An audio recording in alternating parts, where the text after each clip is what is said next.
The ADB defines global value chains, or GVCs, as cross-border networks that bring a product or service from conception to market. GVC is concerned with the process of converting inputs into outputs to produce more value. The value chain consists of upstream, basic R&D, design, logistics, middle, manufacturing, and downstream, marketing, advertising, and customer support activities at the enterprise level. ASEAN countries are among the world's largest producers of palm oil, coffee, rice, and fisheries. Southeast Asia is the world's largest producer and exporter of palm oil.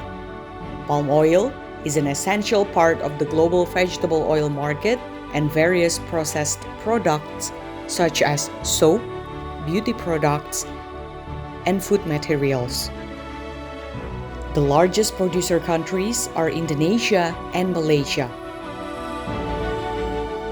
Two ASEAN countries, namely Vietnam and Indonesia, are prominent coffee-producing countries in the world.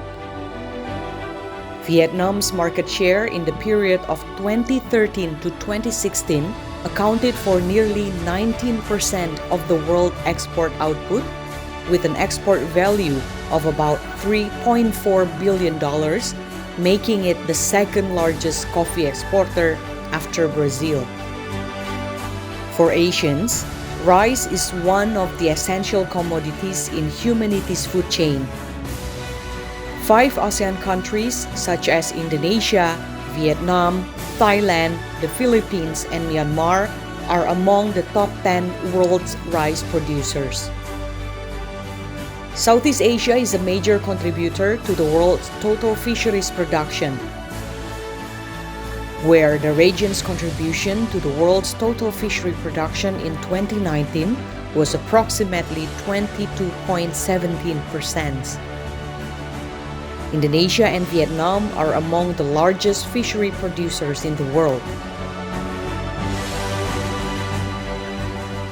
Even though Southeast Asia is the largest producer of these commodities, the following problems may hinder the potential of the global value chain to benefit all actors participating in the chain.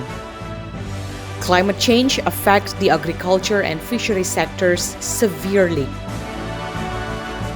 For instance, extreme heat, intense sunlight, droughts, and floods reduce the volume of rice field and its quality, lower coffee beans quality, and making the weather more unpredicted for fishermen. Around 20 million people work in the entire palm oil value chain in Indonesia, but 60% of them are bound by poor industrial relations. Workers have no decent working conditions, for instance, labor rights violation, unclear contract, limited access to public facilities. The environmental conditions where smallholders or traditional fishermen live generally have poor housing conditions, dense settlements, no access to clean water, and poor sanitation. Gender discrimination can also be seen from 2 aspects. First, gender-based discrimination, where women are marginalized in low-wage jobs. Additional family members, such as women and children, work but are not paid. Only the main workers, mainly adult men in the family, receive remuneration. Women's rights to menstrual needs, giving birth, and breastfeeding are also not fulfilled. Large export companies benefit from government policy incentives such as tax holiday schemes, while smallholder farmers or traditional fishermen are not provided with assistance schemes.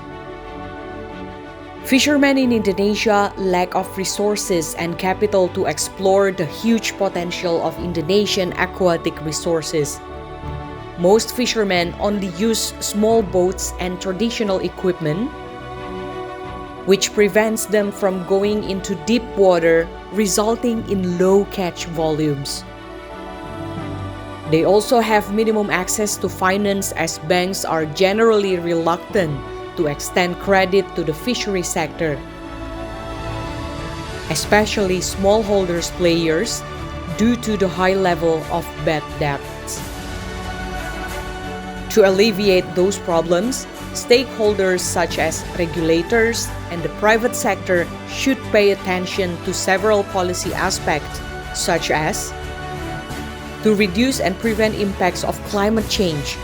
Regulator should active in financing and implementing climate change mitigation and adaptation, provide insurance to reduce losses from climate change impacts to smallholders and micro, small, medium enterprises. To reduce inequalities, regulators can promote equality in supporting marginal actors by improving organizational skills and providing training, equipment, and financing in more sustainable ways, not just supporting the big corporations. To alleviate labor rights violations in the agriculture and fisheries sectors, regulators should consider regulating and monitoring standard wages for informal workers involved in GVC in all supply chains, improving law enforcement on forced labor and child labor. To improve gender equality, regulators should support public infrastructures that are crucial for women or enforcing standard business practices that are women-friendly, such as sanitation and safe public transport. Change status of women workers as fishermen or farmers if they mostly work as ones to help them access social assistance. Address gender pay gap and standardize wages for same work done by men and women. We believe that if private sector and public sector undertake these recommendations, they will contribute to build a more inclusive and sustainable value chain.